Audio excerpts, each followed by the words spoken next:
Hello, ladies and gentlemen. Welcome to Math 30-1, Chapter 4, Section 4, Determining Restrictions on Composite Functions.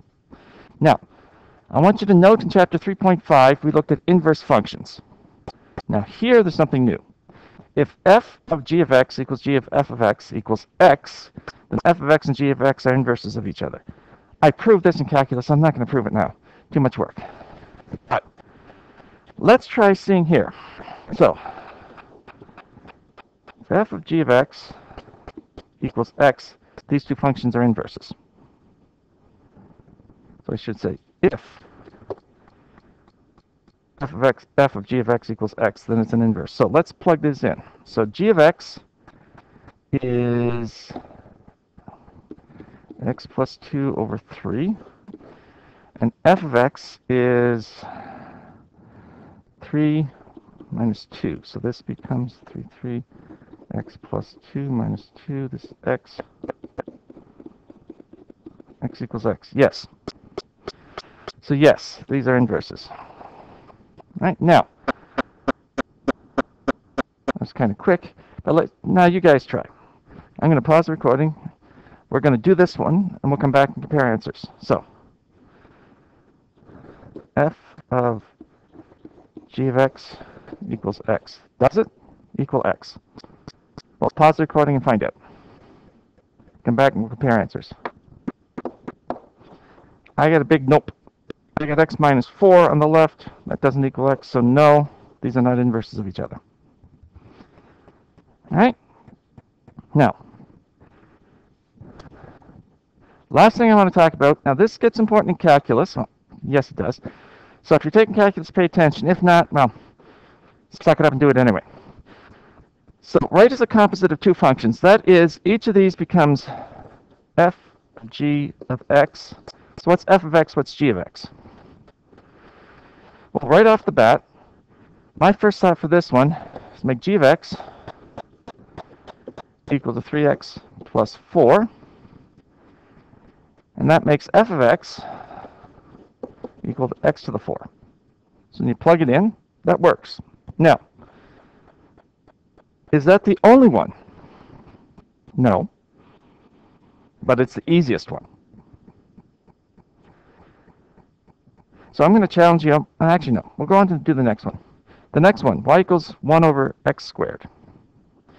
So if that's going to be f of g of x, what's g of x? Well, my first thought, g of x is 1 over x. Then f of x is x squared. And if you think about that, that becomes 1 over x squared and 1 over x squared, which works. Now, as I said, there are other ways to do this.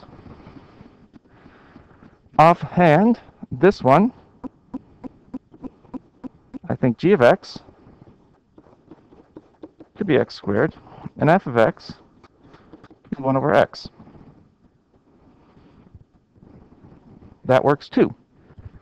So sometimes there's more than one way to do this. Think about it, particularly if it's a multiple choice question. The first one you think of might not be one of the options.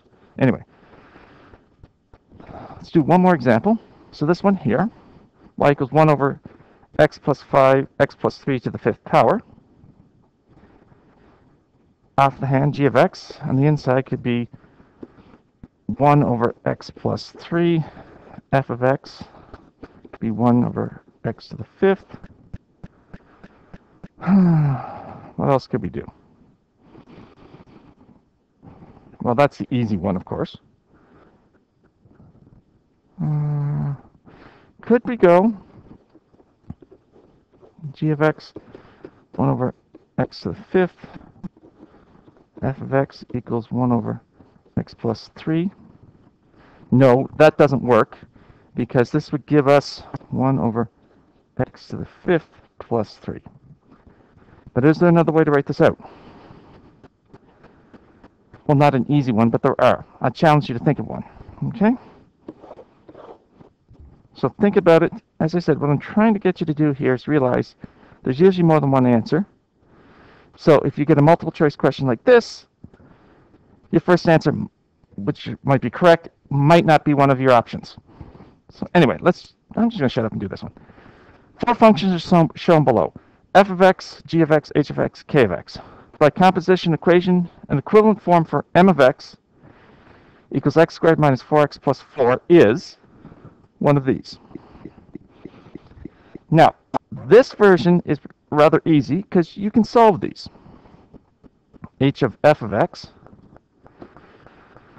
This is, so f of x is, that's h of x squared.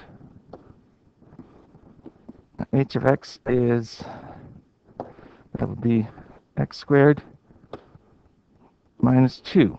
Does not equal m of x. So what about b?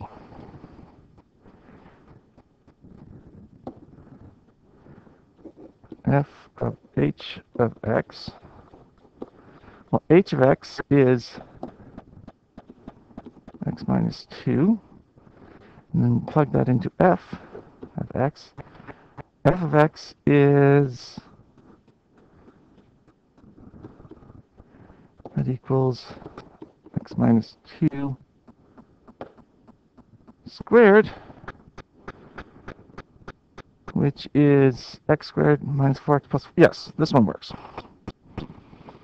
Now you can check the other two. I don't think they work. Oh, sorry. Didn't show all my work.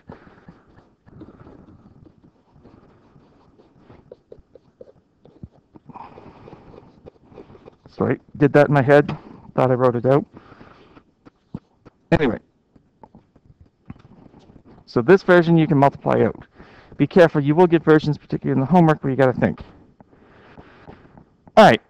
Any questions? Shoot me an email. Otherwise, good luck.